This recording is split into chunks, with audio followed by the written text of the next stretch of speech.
سب سے پہلے اپنے رب کا ادب کیجئے، احترام کیجئے۔ میں تو ایسے کہوں گا کہ جیسے رسول اللہ صلی اللہ علیہ وسلم کی گستاخی برداشت نہیں کرتے ہو نا، اپنے رب کی بھی گستاخی برداشت نہ کیا کرو۔ گستاخ رسول کی ایک ہی سزا، سر تن سے جدا، سر تن سے جدا، حقیقت ہے یہی سزا ہونی چاہیے۔ لیکن جو رب کا گستاخ ہے اس کی کوئی سزا نہیں، اس کی کوئی سزا نہیں۔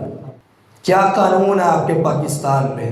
کیا قانون ہے آپ کے اپنی عقل اور اپنی سوچ کے مطابق، آپ کے اپنے ذہن میں کیا قانون ہے اس انسان کا جو انسان اللہ رب العالمین کی گستاخی کرتا ہے؟ سوچیں۔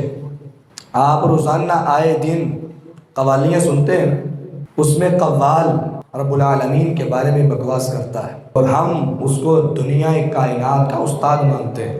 یہ جی استاد ہے، آوازوں کا استاد ہے، آوازوں کی دنیا کا استاد ہے، اور وہ بکواس کرتا ہے، اللہ تعالیٰ کو گورو کے دھندا کہتا ہے۔ نعوذ باللہ۔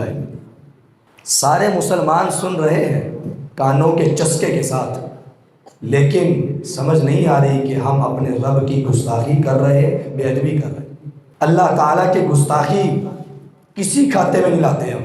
جب تک اللہ کا ادب نہیں ہوگا، احترام نہیں ہوگا، تب تک دعا قبول نہیں ہوگی۔